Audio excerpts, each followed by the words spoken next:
नमस्कार, आप देख रहे हैं न्यूज़ 1 इंडिया और मैं हूं आपके साथ नैना शर्मा। क्या आप हर वक्त बदन में दर्द महसूस करते हैं जिसके चलते आपकी दिनचर्या में परिवर्तन भी देखने को मिलता ही रहता है? अगर आप चलते हैं तो आपके पैरों में दर्द होता है, और अगर आप लिखते समय आपकी उंगलियों में दर्द उठता है, बैठते हैं तो कमर में दर्द महसूस होता है, लेकिन इसके पीछे की वजह समझ नहीं आती है। तो इसको आप इग्नोर ना करें, क्योंकि एक्सपर्ट की माने तो बदन दर्द के पीछे कई कारण हो सकते हैं। लेकिन अगर आप लगातार दर्द महसूस कर रहे हैं तो बिना देर किए डॉक्टर से सलाह जरूर लें। आज बदन दर्द की समस्या के समाधान से जुड़ी बातों को जानने के लिए और उनकी जानकारी देने के लिए हमारे साथ स्टूडियो में मौजूद हैं डॉक्टर दिव्यांश सिंह, जो एक पेन स्पेशलिस्ट है। सर, आपका स्वागत है बहुत बहुत हमारे खास प्रोग्राम में स्वास्थ्यनामा, जिसका नाम है। और डॉक्टर साहब, सबसे पहले मेरा सवाल आपसे यह है कि आज हर उम्र का व्यक्ति किसी न किसी दर्द से परेशान है, लेकिन वो इस दर्द की असल वजह नहीं जान पा रहे हैं। आखिर ऐसा क्यों? तो डॉक्टर, हम जानना चाहते हैं कि ऐसा क्यों है। धन्यवाद, बहुत बहुत शुक्रिया मुझे यहाँ बुलाने के लिए।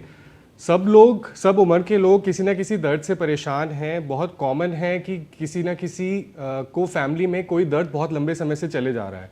वो इसलिए इतना कॉमन हो चुका है क्योंकि हम कभी भी उसके कारण को ढूंढना नहीं चाहते। हम सिर्फ टेम्परेरी रिलीफ के पीछे जाते हैं, जो कि एक कॉमन ह्यूमन नेचर है। दर्द हो रहा है, मेडिकल स्टोर पे जाइए, वो एक पेन किलर आपको दे देगा और आपको थोड़ी देर के लिए उसमें आराम हो जाएगा। शायद ज़्यादा दिन के लिए भी 3 से 4 दिन 5 दिन भी आराम रहे, लेकिन वो दर्द फिर से वापस आएगा अगर उसका कारण नहीं हटा तो। क्योंकि हमें ये जानना बहुत ज़रूरी है कि दर्द बिना कारण के नहीं होता। दर्द एक सिग्नल है कि शरीर में कुछ परेशानी चल रही है और उसके लिए वो एक वार्निंग साइन है। जी, क्या सर्जरी के बिना दर्द को ठीक किया जा सकता है? बहुत इंपॉर्टेंट क्वेश्चन है, क्योंकि ज़्यादातर लोगों को लगता है कि अगर दर्द के लिए हम डॉक्टर को दिखाने जाएंगे तो हमें किसी ना किसी तरह की सर्जरी एडवाइस हो जाएगी, और वो इस डर और फोबिया की वजह से हॉस्पिटल्स जाते ही नहीं हैं। सर्जरी दर्द में लास्ट ऑप्शन है। हर डॉक्टर आपको यही समझाएगा कि सर्जरी से अगर इस दर्द को ठीक करना है तो वो लास्ट ऑप्शन है। उससे पहले बहुत सारे ट्रीटमेंट्स हैं जिससे हम दर्द को ठीक कर सकते हैं। तो वो कौन सा वक्त होगा, कौन सा टाइम होगा जब हमें ये लगेगा कि अब हमारे पेन हो रहा है और अब हमें डॉक्टर को दिखा लेना चाहिए? किस समय पेन के लिए डॉक्टर के पास एग्जैक्ट जाना चाहिए? देखिए, 2 तरीके के दर्द होते हैं, एक्यूट और क्रॉनिक पेन। अगर मैं आम भाषा में बोलूँ तो छोटे समय से दर्द हो रहा है, कम समय से, या बहुत लंबे समय से दर्द हुए जा रहा है। अगर कोई बहुत लंबे समय से दर्द आपको बार बार परेशान करे जा रहा है तो वो समय है कि आपको डॉक्टर से मिलना चाहिए।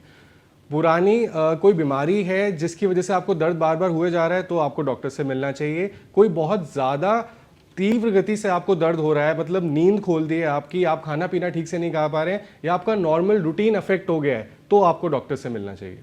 डॉक्टर दिव्यांश, क्या पेन एक बीमारी है? ये इस आम तरीके से ही सहते रहना चाहिए या इग्नोर करना चाहिए? क्योंकि कई बार ऐसा होता है कि नॉर्मली जब हम दिन में काम कर रहे होते हैं या घर में होते हैं तो पेन हो जाता है, कभी हाथ में पेन हो रहा है, कभी कमर में पेन हो रहा है, तो हम इसे इग्नोर कर देते हैं क्योंकि हर एक पेन के लिए हम डॉक्टर के पास नहीं जाते। तो क्या ये धीरे धीरे किसी बीमारी का रूप ले लेता है?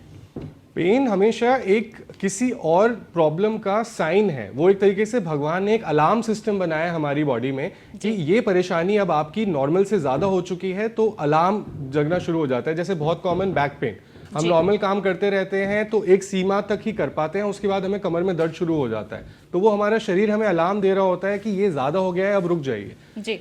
अगर हम इसको बार बार नज़रअंदाज करते रहेंगे या सिर्फ पेन किलर्स लेके इसका ट्रीटमेंट करते रहेंगे तो वो क्रॉनिक पेन, यानी कि लंबे समय तक एक बीमारी में कन्वर्ट हो जाएगा, जो अपने में ही आपके दिनचर्या को पूरी तरीके से खराब कर देगा।